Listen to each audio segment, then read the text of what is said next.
Крымском инженерно-педагогическом университете встретились выпускники отделения крымско-татарского языка и литературы Ташкентского государственного педагогического института имени Низами. Мероприятие приурочили к 55-летию открытия отделения. Долгожданная встреча собрала более 100 выпускников из разных уголков Крыма. Мен институтқа 1970 сенесі кірдім, 75 сенесі бітірдім. Әбетте, мен балалықтан ожа олмаға істеген едім, ве менің арзум еріне келді. 48 ел девамыда мен Крым татар тілі ве әдебиаты ожасы олып çalışам.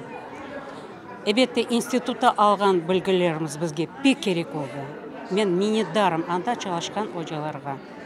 Оларын огынде сежде етем. Мен Низами адына институтқа 1974 сенесі кірдім. Университетке кірдім, өз ана тілімні да зияде, да терен öğrenmege. Тек шевелавта konuşmamak, edebi тілінде öğrenmege. Gururlanam. Bu bizim fakültetin, bizim bölükün bitirgen hocalar. En vatanperver, en halk için kaygırgan insanlardan birileri. Onun çok gururlanam. Bugün bunların görüp çok sevindim. За 22 года отделение выпустило почти 500 дипломированных преподавателей крымско-татарского языка. Однако преподавать родной язык им было негде. Крымско-татарских школ в Советском Союзе не было. Но именно эти специалисты и заложили фундамент национального образования. Eğer de böyle bir fundament olmasaydı, o yerde bitirgen 431 hoca olmasaydı, diplomlu 5 yıl okugan gündüz bölümünde ve bayağı bilgisi olan adamlar bu yere gelip mektep hocaları olmasaydı, bek yazık olacaktı bütün bizim milli mekteplerge.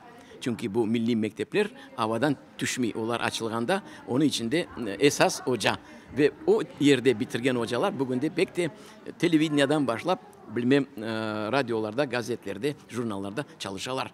Çoksu iş özün zenatı boyunca. Hocalardan da gayrı da yazıcılarını çağıraydılar ders verme. Mesela Yusuf Bolat, mesela Riza Fazıl, mesela Server Arifov ve başkaları.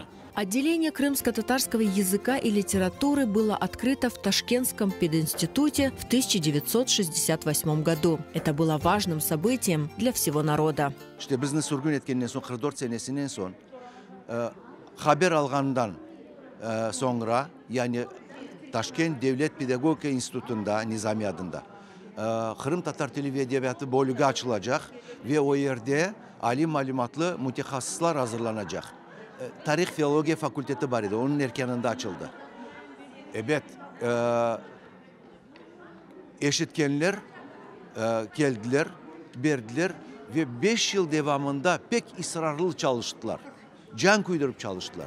У истоков отделения стояли крымско-татарские преподаватели Абдулла Балич, Мемет Умеров, Джафер Бекиров. В первый год на отделении обучались 28 студентов. Поначалу здесь не хватало преподавателей, не было учебников, но уже вскоре, благодаря упорству преподавателей, были составлены первые учебники.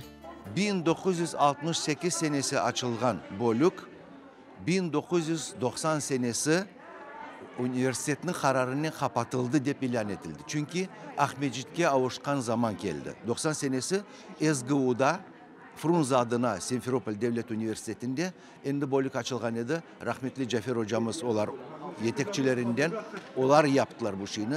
Abdullah Baliç, Айдар Hoca Меметов, иселері қошқан insanlar. Выпускники отделения крымско-татарского языка и литературы, известные филологи, журналисты, вносящие большой вклад в сохранение и развитие родного языка и по сей день.